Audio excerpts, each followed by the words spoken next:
ಪ್ರೀತಿಯ ವಿದ್ಯಾರ್ಥಿಗಳೇ, ಒಂದು ಸುಂದರವಾಗಿರತಕ್ಕಂತಹ ಚಟುವಟಿಕೆ.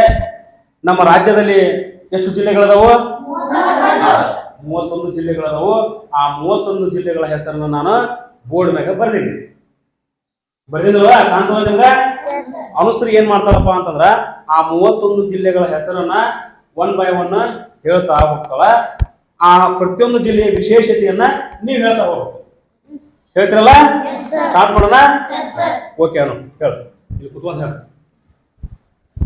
ಬೀದರ್, ಸುಪಿನಾಡು, ಕಲಬುರ್ಗಿ, ಶರಣರನಾಡು, ವಿಜಯಪುರ, ಗುಮ್ಮಟನಗರಿ, ಯಾದಗಿರಿ, ಗಿರಿನಾಡು, ಬೆಳಗಾವಿ, ಕುಂದಾನಗರಿ, ಬಾಗಲಕೋಟೆ, ಕೋಟೆನಾಡು, ರಾಯಚೂರು, ಹಿಡದೊರೆನಾಡು, ಉತ್ತರ ಕನ್ನಡ, ಕಡಲನಾಡು, ಧಾರವಾಡ, ವಿದ್ಯಾನಗರಿ, ಗದಗ್, ಮುದ್ರಣಗರಿ, ಕೊಪ್ಪಳ, ಭತ್ತದ ನಾಡು, ಹಾವೇರಿ, ಯಲಕ್ಕಿ ನಗರ, ಬಳ್ಳಾರಿ, ಬಿಸಿಲಿನ ನಾಡು, ವಿಜಯನಗರ, ಮುತ್ತು ರತ್ನದಂತ ನಾಡು, ಶಿವಮೊಗ್ಗ, ಮಲೆನಾಡ ಹೆಬ್ಬಾಗಿಲು, ದಾವಣಗೆರೆ, ಬೆಣ್ಣೆ ನಗರ, ಉಡುಪಿ,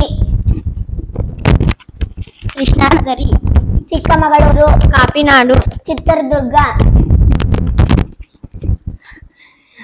ಕೋಟೆನಾಡು, ದಕ್ಷಿಣ ಕನ್ನಡ, ಸರಸ್ವತಿ ನಾಡು, ಹಾಸನ, ಶಿಲ್ಪಕಲೆಗಳ ನಾಡು, ತುಮಕೂರು, ಕಲ್ಪತರು ನಾಡು, ಚಿಕ್ಕಬಳ್ಳಾಪುರ, ನಂದಿ ಬೆಟ್ಟ ನಗರಿ, ಕೊಡಗು, ಮಂಜಿನ ನಗರ, ಮೈಸೂರು, ಮಲ್ಲಿಗೆ ನಾಡು, ಮಂಡ್ಯ, ಸಕ್ಕರೆ ನಾಡು, ರಾಮನಗರ, ರೇಷ್ಮೆ ನಾಡು, ಬೆಂಗಳೂರು ಗ್ರಾಮಾಂತರ, ಲೋಧರಾಕಿಗಳ ನಗರಿ, ಬೆಂಗಳೂರು ನಗರ,